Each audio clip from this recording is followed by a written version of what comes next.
Olá a todos, como é que vocês estão? Eu novamente, Helder de Araújo, hoje 27 de outubro, um domingo em São Paulo, dia nublado aí, 16 graus na capital.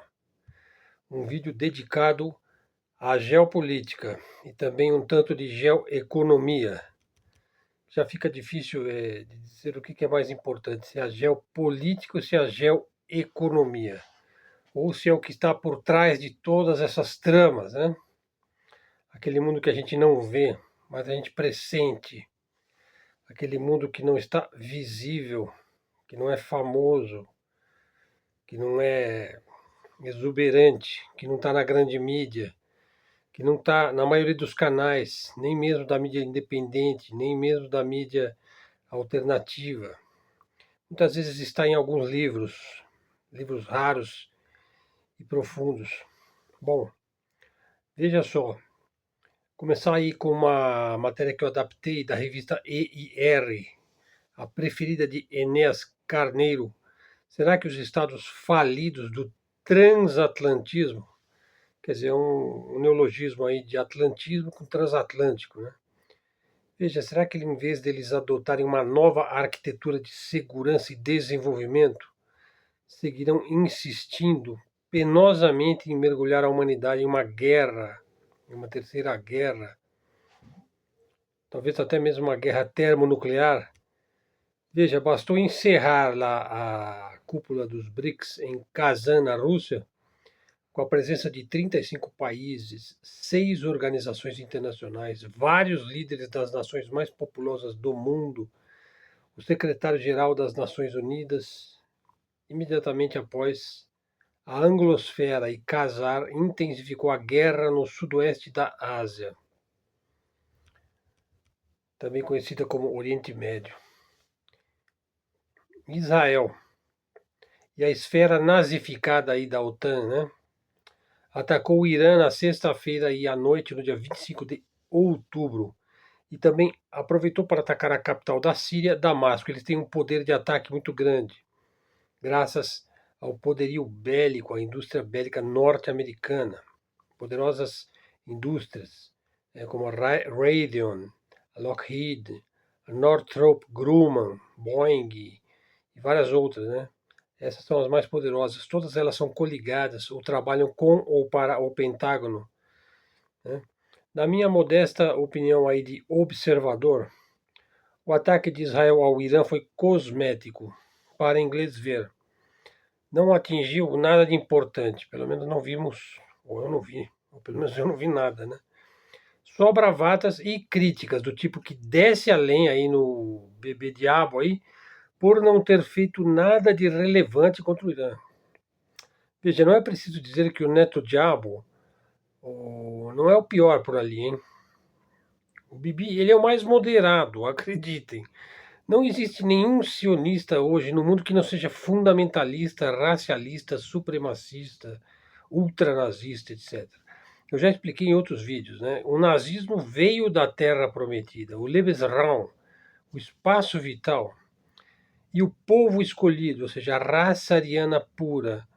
Veja, o Bigodinho era tão obcecado por essa trolice de raça pura, de raça escolhida, etc., justamente porque ele sabia perfeitamente ser neto de judeu. Aliás, neto de sionista, hein? Não se deve nunca confundir judeu com sionista, hein? Eu já expliquei tudo isso daí no canal, né? Veja, voltando ao tema principal, veja, o presidente Cyril Ramaphosa, da África do Sul, que é um dos BRICS, né? No encerramento da cúpula dos BRICS, em 24 de outubro último, ele disse aí sobre a guerra que se espalha no sudoeste da Ásia, ou Oriente Médio. A África do Sul está preocupada com a agressão militar de Israel contra o povo de Gaza, os palestinos, que caracterizamos esta agressão aí corretamente como genocídio.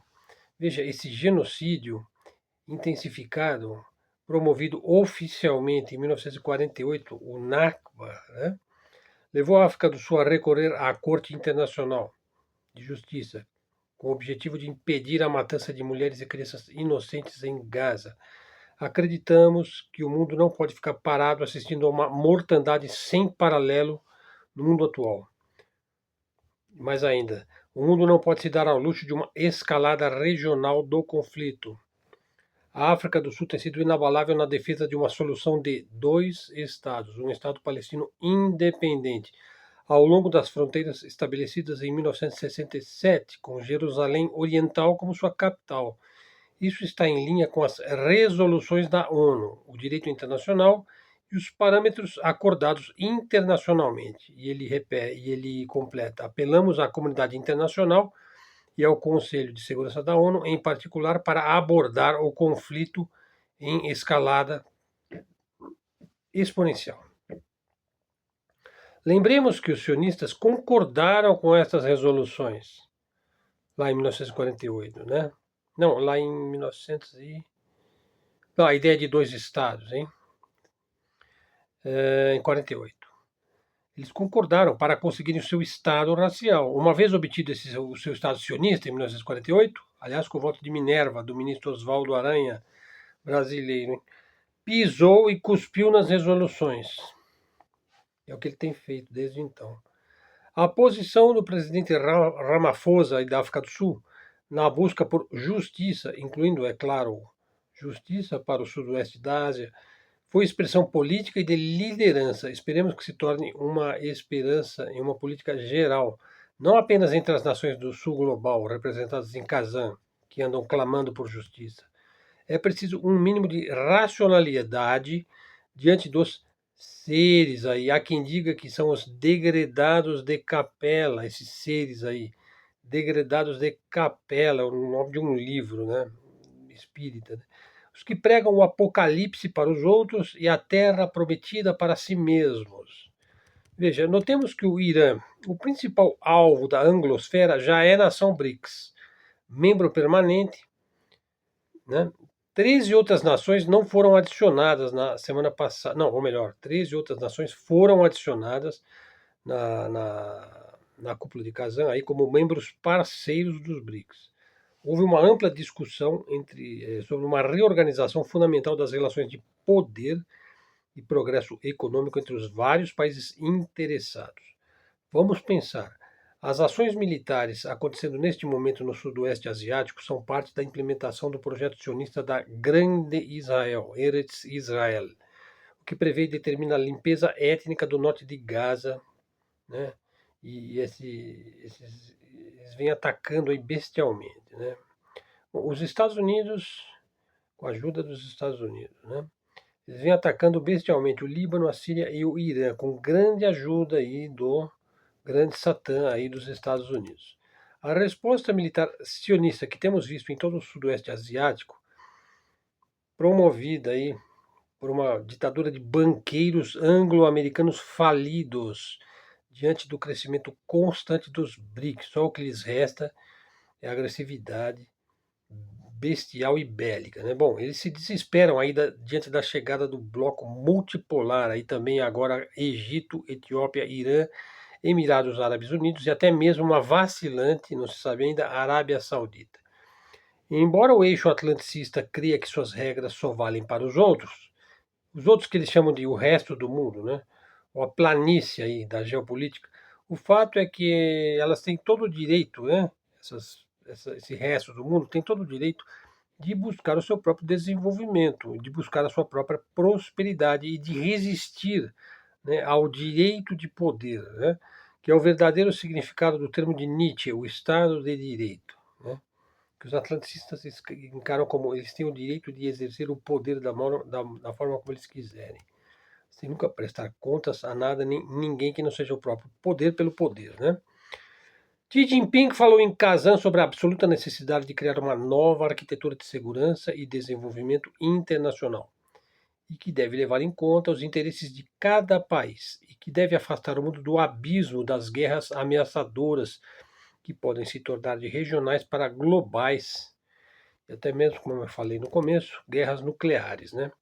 A questão é, o Ocidente pode se relacionar positivamente com esse mundo que se chama aí, mundo multipolar?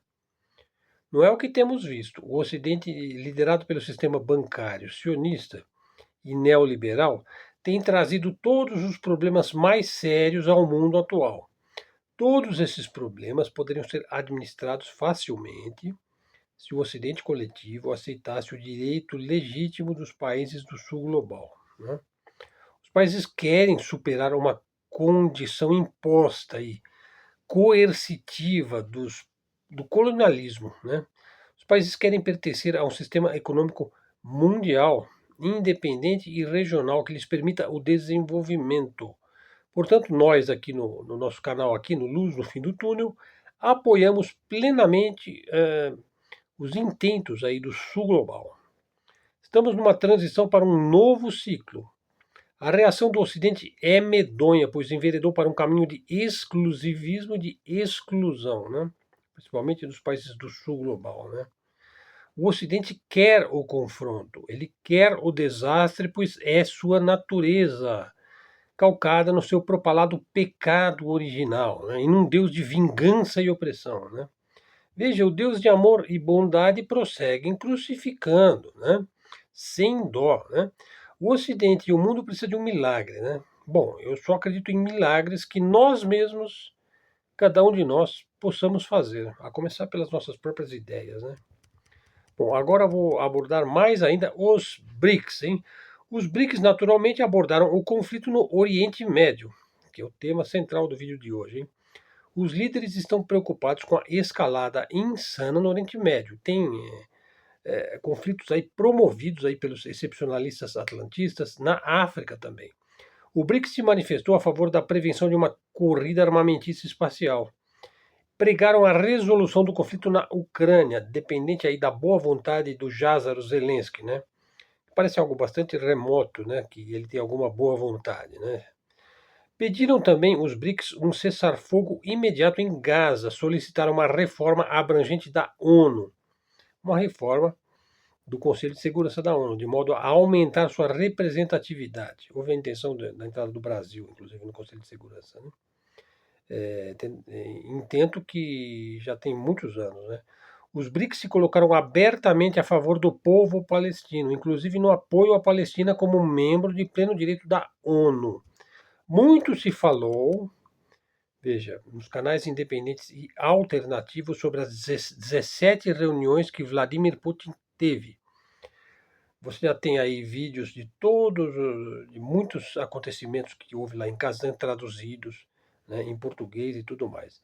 Veja, a posição da Turquia é interessante. Eu vou comentar algumas coisas que ocorreram ali, né, fazendo uma síntese e já vou fazer também uma análise que vai deixá-los um pouco assim intrigados, né? A posição da Turquia é interessante. Veja, uma vez que ela é membro da OTAN e ela quer pertencer aos BRICS, então é uma posição realmente sui generis, né? Uma nova categoria, então, foi criada de membro associado. Não se trata de membro pleno, né, com direito de voto, né? Se trata de um membro associado com a perspectiva de se tornar um membro pleno, né? A reunião de Narendra Modi, da Índia, e o presidente chinês Xi Jinping foi bastante promissora para os dois países. A ideia é desescalar os conflitos de fronteira lá nos Himalaias.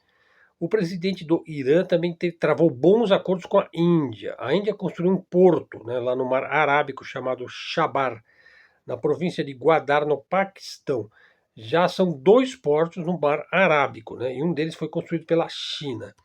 Veja, a melhoria das disputas de fronteira entre a China e a Índia foi um bom resultado da cúpula de Kazan. Naturalmente, é uma notícia que desagradou o imperialismo, né, sempre desejoso de causar e explorar divisões nos países a fim de enfraquecê-los, né? Amenizar as tensões no Oriente Médio, sem falar nos outros 2 teatros de batalha que são Taiwan e Ucrânia. Então são os 3 grandes polos geopolíticos hoje, né? São os grandes desafios do mundo atual, né? A tensão no Oriente Médio, perpetrada pelo supremacismo sionista, o problema lá da Ucrânia e o de Taiwan, né? São teatros convulsionados, vamos dizer, menos em Taiwan, né? Que é mais guerra tecnológica, comercial e de informação, né? Bom, hoje em dia estamos vivendo mais o horrendo genocídio do século, hein? Definido pela doutrina aí de Theodor Herzl, né? Veja, é algo altamente nocivo para os povos hebreus, para os próprios povos semitas, né? Por contraditório que isso possa parecer, o maior inimigo dos semitas são os sionistas, né? Já expliquei muito isso daí nos 4 vídeos que eu fiz sobre a máfia casar, né? Eles não são, de fato, hebreus, nem mesmo judeus, né? Galland, o ministro da defesa do gabinete aí, sionista do Netanyahu, ameaça diariamente o Irã com bombas nucleares. Voltando aos BRICS, veja, a Rússia se mostrou atenta ao número de países que querem ser BRICS. A ideia não é ter muitos países, não. A ideia agora é agregar países que entendam a ideia de soberania, de projetos do tipo ganha-ganha, né? De resto, não se pode arrefecer aí o dinamismo e a eficácia de um BRICS que vai se consolidando ao longo dos anos, hein? Sem a oposição dos demais membros do grupo, incluindo o Brasil, a presidência dos BRICS em Kazan aprovou a entrada de 13 novos parceiros no bloco. Esses países serão efetivamente aceitos como membros plenos, né? Num primeiro momento, eles assumem a adesão na condição de parceiro, ou seja, sem direito a voto. Os parceiros do BRICS são então os seguintes países: veja, Turquia, Indonésia, Bielorrússia, Cuba, Bolívia, Malásia, Uzbequistão, Cazaquistão, Tailândia, Vietnã, Nigéria, Uganda e Argélia. A Arábia Saudita. Veja, a Arábia Saudita ainda não se sabe se participará como membro ou como parceiro. Não devemos nos esquecer de que muitos países dependem militarmente dos Estados Unidos. Ou seja, países compram armas dos Estados Unidos. É o caso da Arábia Saudita. Então ela chega aos BRICS aí com os pés de chumbo, né? Ainda não estão no jogo. Fica num vacilo, fica numa corda bamba, né?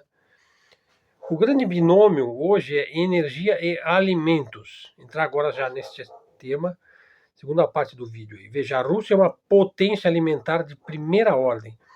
Sem dizer que a Rússia agora controla uma boa parte do Chernozem, que são as terras mais férteis do mundo que ficam na Ucrânia.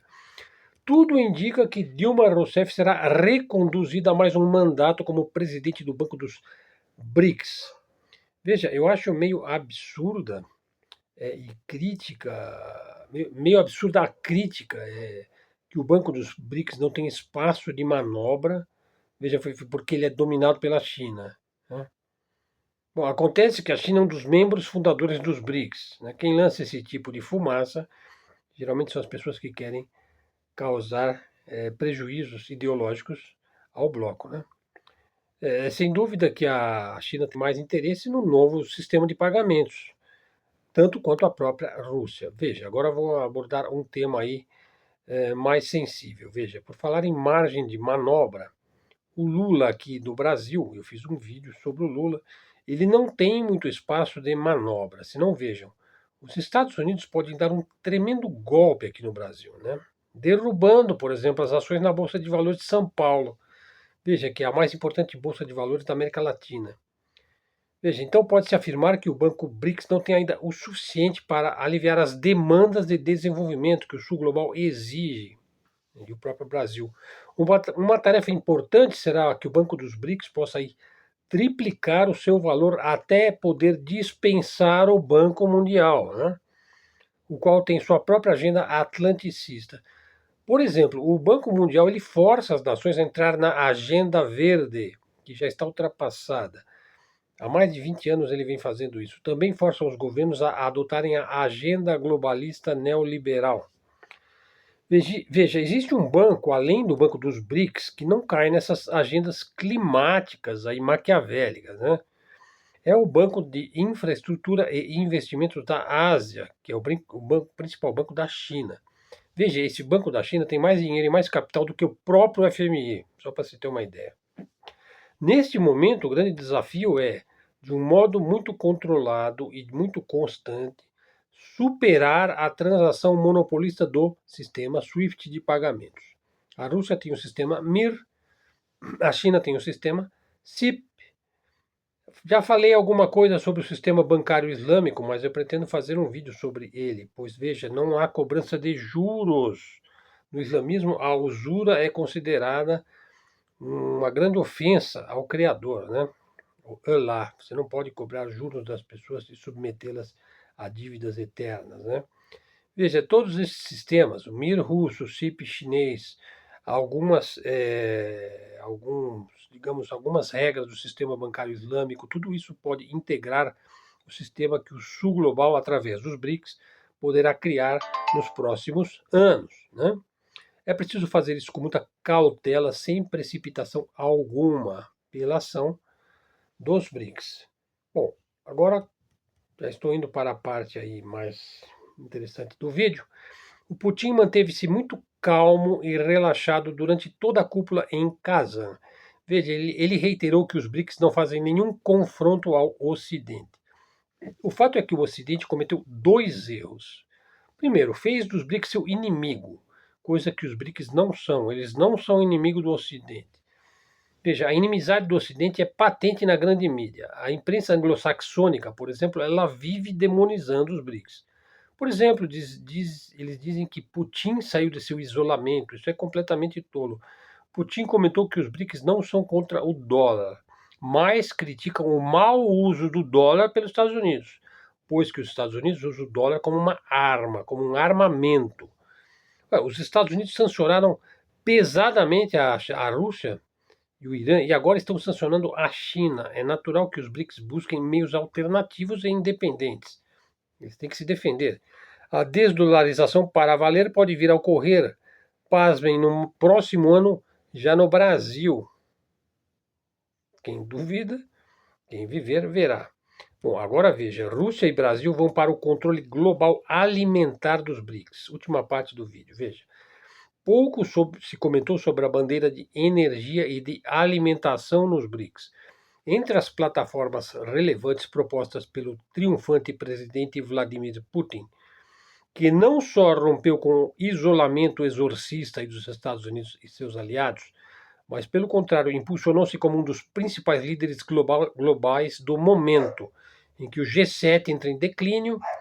Bom, e os BRICS vão subindo aí com as medições aí do PIB, em termos de ciência, tecnologia, engenharia e matemática. Além dos investimentos desejados, a plataforma quer criar a Bolsa de Grãos dos BRICS, né? Veja, ela detém 40% na oferta de cereais, em particular o precioso trigo, onde a Rússia se destaca e o Brasil se destaca na soja, né, que a China consome, né?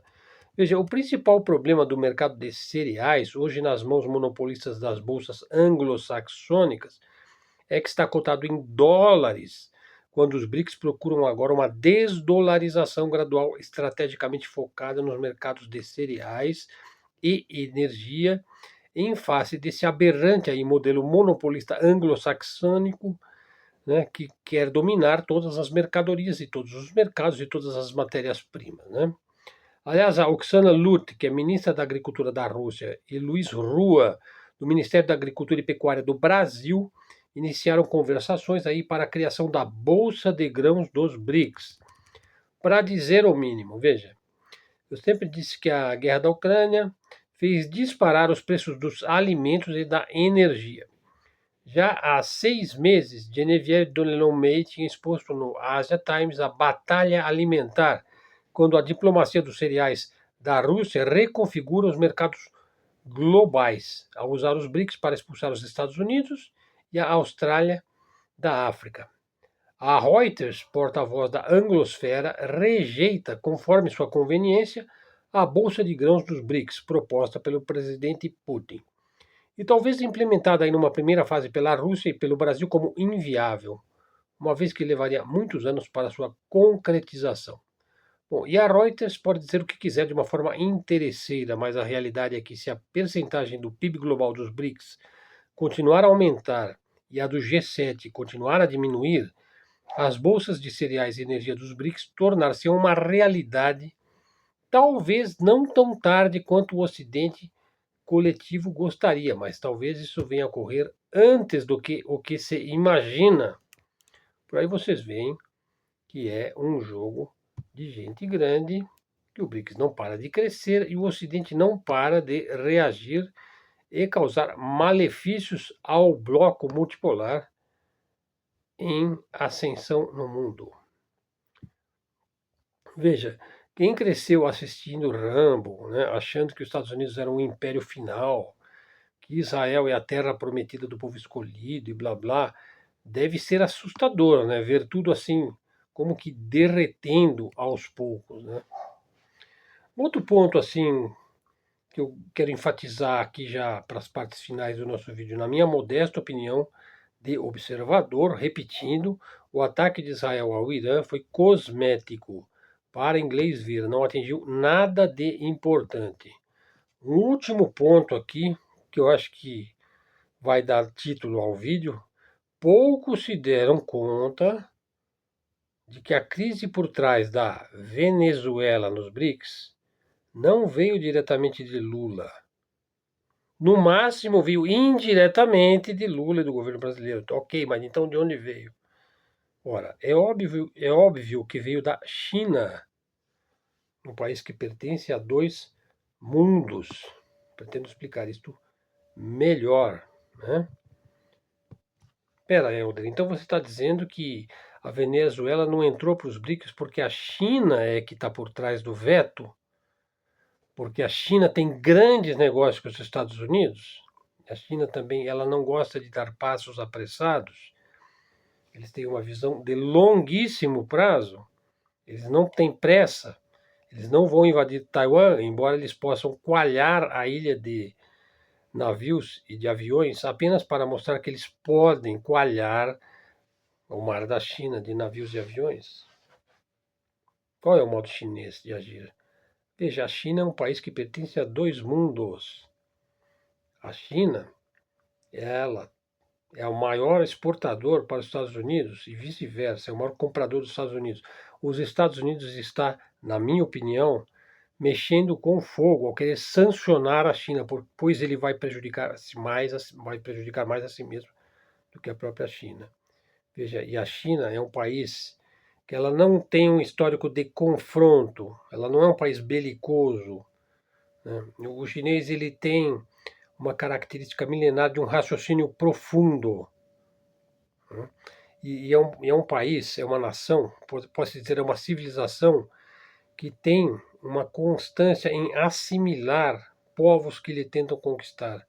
Esses povos eles acabam dominados pela China, sem exceção. Ouso dizer que isso vai acabar acontecendo também com os Estados Unidos, que ele vai acabar cedendo. Veja, mas a China ela sabe jogar, ela é um jogador. Então, há que se dizer, existe também um lado conflituoso aí, né? Pois você sabe, a Rússia e a China têm um acordo, digamos, de longo prazo, um acordo de irmãos, né? Até que ponto eles estão honrando este acordo? Veja, eu vejo a China e a Rússia como a alma, talvez o coração e o cérebro dos BRICS, né?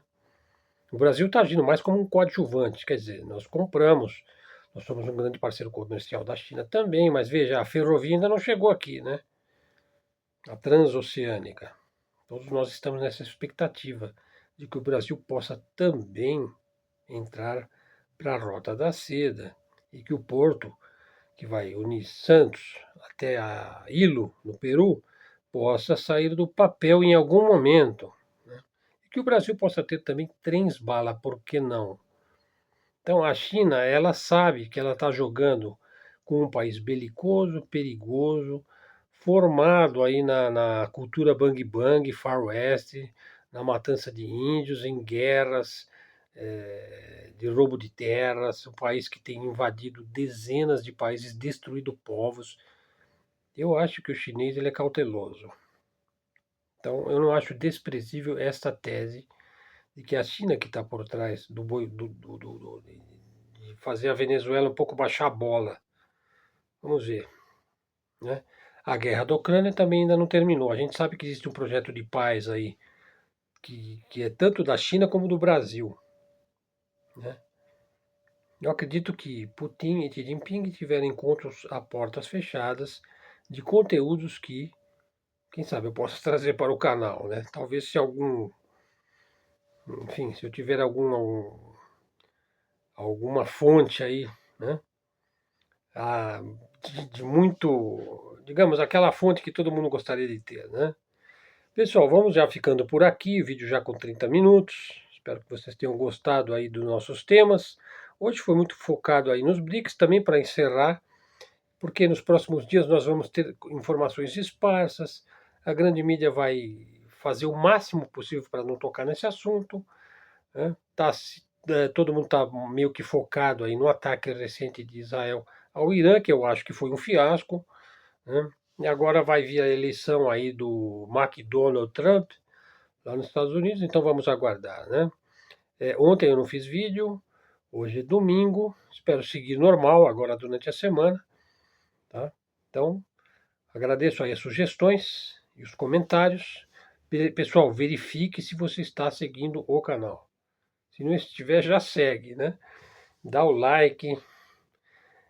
Pessoal, só o like é que vai poder movimentar o vídeo aí na plataforma do YouTube, né? Muito obrigado aí pela sua presença. Se você gostou do vídeo, repercuta aí nas suas redes.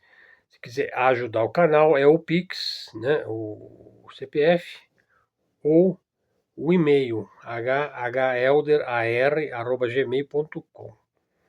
Então, muito obrigado a todos. Até a próxima. Fiquemos com Deus.